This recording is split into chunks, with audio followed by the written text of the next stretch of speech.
so outside of the courthouse, there were obviously a number of protesters. Not all of them were the same pro-Trump protesters that we are seeing down in Florida right now.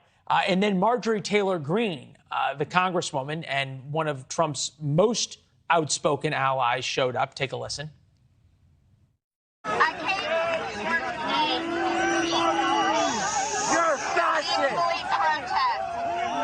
You're a fascist. And you can see there's a guy in a red shirt with a jacket on. That's Gavin, president of the New Young Republican Club in New York. And with us now, Gavin, good to see you. I don't know. We were told, and people said they were worried about a January 6th-like moment outside the courthouse. Did anything like that happen? Absolutely not, Leland. It was a peaceful demonstration exercising our First Amendment rights. We had the entire park filled corner to corner. It's a city block, and it was filled to the brim. It was a perfectly peaceful demonstration against what we view as a overstep of the district attorney, Alvin Bragg. This is an obscene miscarriage of justice, going after the president on these sort of ridiculous and flimsy charges. We let our voices be heard. It was peaceful, and here I am today. You know, no blood, no scratches. Everything's good. All right. Well, we're glad to see you intact, and as the things remained peaceful. You can see Marjorie Taylor Greene, the congresswoman, being let off. Help me understand this. Every person I talk to a T, who is a supporter of President Trump, wishes nothing more than tonight at Mar-a-Lago he talks about the issues facing the United States, about the issues facing working men and women around the country, and how he is going to fight for them. And yet they all worry that he is going to relitigate his grievances of 2020 and his grievances against Alvin Bragg. And I am wondering, are there any of his supporters that you've talked to, or maybe you yourself, who wishes he would talk more about the Alvin Bragg case?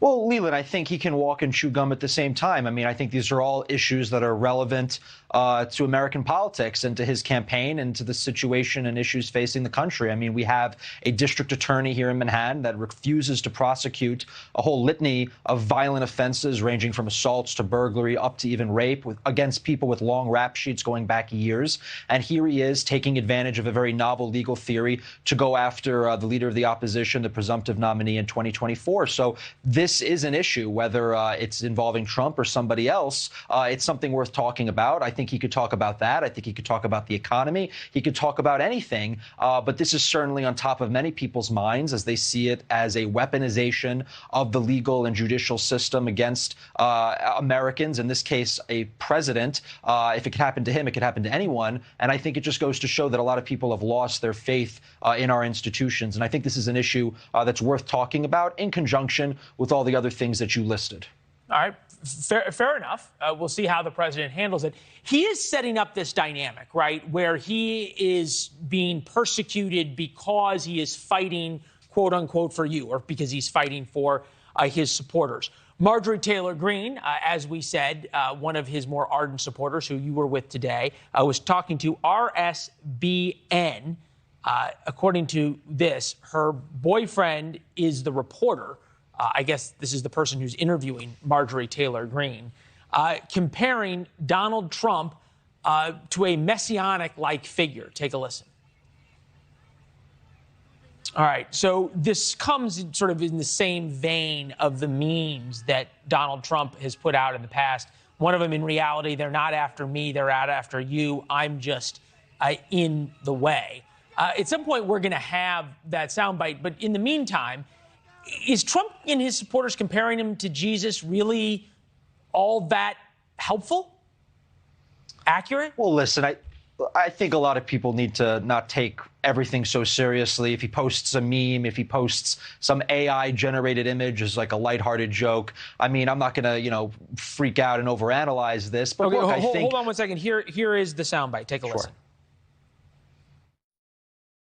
President Trump is joining some of the most incredible people in history being arrested today. Nelson Mandela was arrested, served time in prison. Jesus Jesus was arrested and murdered by the Roman government. There have been many people throughout history that have been arrested and persecuted by radical, corrupt governments. And it's beginning today in New York City. And I just can't believe it's happening, but I'll always support him. He's done nothing wrong. Nelson Mandela and Jesus and now Donald Trump, we can perhaps agree that Jesus and somebody who's allegedly in trouble for paying off a Playboy playmate and a porn star are in slightly different categories? Listen, I think at the end of the day, there is a strong point to be made that you don't jail and prosecute your political opponents. We have debates. We have healthy discussions. We can, duke it out on the electoral stage. But this is not American. This is not something that a first world nation does with human rights, civil rights, and a Bill of Rights. This is something that corrupt countries do. You can look to history. You can look to the present day. You can make references to other figures throughout history, political or otherwise.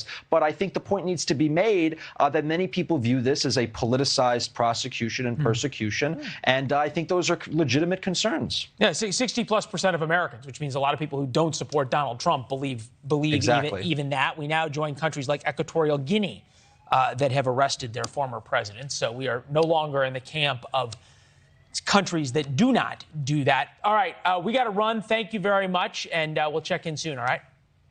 Thank you, Leland. Yeah, live picture.